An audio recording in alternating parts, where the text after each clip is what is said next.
महिला अधिवक्ता जो हमारी रीढ़ थी और उत्तर प्रदेश में जिन्होंने अपनी शहादत देने के बाद मुझे लगता है जो अधिवक्ता एकता का नारा सिर्फ और सिर्फ कागजों में और नारों में जीवित था, अब लगता है शायद अब भी अधिवक्ताओं के अंदर वो खून जो है वो गरमा जाएगा। अब भी आंखें खुलेंगी हम लोगों की। सबसे पहले मैं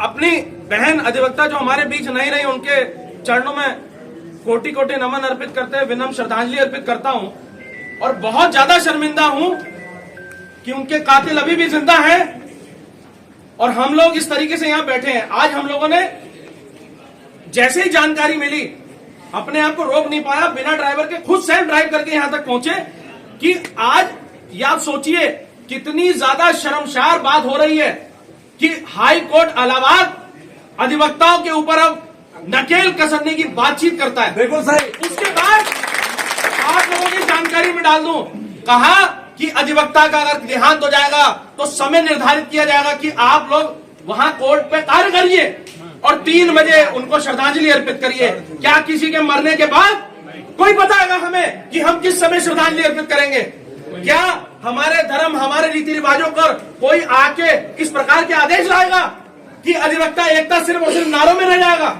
आप बताइए। आप लोगों को बता दूं, इसी के परिप्रेक्ष्य में कल माननीय उच्चतम न्यायालय यानी the supreme court of India has again given a particular verdict what कि आप कंडोलेंस भी नहीं कर सकते और सख्ती से अगर कोई भी अधिवक्ता, आपको बताऊं, आप लोगों ने फैजाबाद बार एसोसिएशन सुना होगा जो अब अयोध्या हो चुका है। फैजाबाद बार एसोसिएशन के प्रत्येक सदस्य को यानी कि जो कार्यकारिणी में है प्रत्येक पदाधिकारी को यह कहा गया कि आप हल्फनामा दाखिल करिए कि आपने न्यायकारों से अवगत कैसे हो गए, नहीं तो आप सभी लोगों का बार काउंसिल का लाइसेंस और बार का लाइसेंस, आपके अधिवक्ता पंजीकरण सब कुछ हम कैंसिल करा देंगे। क्या इस प्रकार से अब अधिवक्ताओं को गला घोटने का काम किया जाएगा? नहीं। क्या इस प्रकार से अब हमले से बच्चे जो सामने आकर अब सामने जो बातचीत अपनी रख पाते हैं, क्या इस प्रकार से सिर्फ बड़ों के आशीर्वाद से हम लोग रख पाते हैं? सिर्फ बड़ों का सहारा लेकर हम लोग आगे बढ़ पाते हैं? हमारे जो साथी हैं, जो हमें पढ़ाते हैं, जो हमारे को समझाते हैं, जो बहनें जिनको देखकर अब उनकी आंखें देखिए आप लोग जरा, क्या इस प्रकार की हरकत होनी चाहिए? सिर्फ और सिर्फ कासगंज का नहीं, ये पूरे अधिवक्ता समाज का सबसे बड़ा अब तक का नुकसान है। अभी भी जाग जाइए, अभी भी समझ जाइए और खासकर अगर 25 लोग जो सरकार में बैठे हैं, सरकार का मतलब मैं कह रहा हूं हमारी सरकार bar council of Uttar Pradesh है। अरे वो लोग क्या कर रहे थे? अगर वो लोग पहली बार में टिप्पणी देके तुरंत 75 जिले 18 मंडलों में कहते कि हम न्यायकारों से विरत रहेंगे, क्योंकि अगर बार और बेंच में आपस में समझौता रखना है, बार और बेंच में आपस में प्यार मोहब्बत रखनी है और बार और बेंच मिलकर इस न्यायपालिका की गरिमा को बरकरार रखेंगे, तो सिर्फ और सिर्फ एक ही काम हो सकता था। और वो काम क्या हो सकता था कि हम लोग साफ तौर पर बैठते हैं और वो 25 लोग जो हमारा नेतृत्व कर रहे हैं उनकी भी पूर्ण जिम्मेदारी है।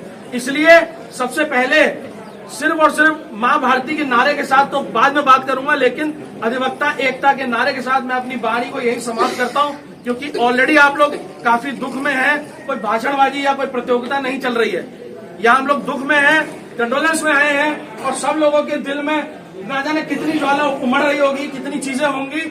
आप लोगों के भी परिप्रेक्ष्य में अगर कोई भी ऐसी सूचना, कोई भी चीजें, कुछ भी जानकारी मिलती है आप लोग बताइए। हम भी मोबाइल फोरेंसिक से रिलेटेड है, साइबर फोरेंसिक से रिलेटेड है। अगर बहन के न्याय के लिए जो पुलिस यहाँ बैठकर सिर्फ इस प्रकार का अन्याय कर रही है, उनको मुंह तोड़ जवाब देने के लिए एक अधिवक्ता साथी पूर्ण रूप से साथ है। और जहां पर अगर हम लोग भी, हमारी पूरी लखनऊ की टीम भी, पूरा एक अधिवक्ता साथी भी, मैं पूरा आपको विश्वास दिला सकता हूँ कि 75 जिले 18 मंडल आपके कासगंज जनपद को यहाँ पर पूर्ण रूप से बंद कर देंगे।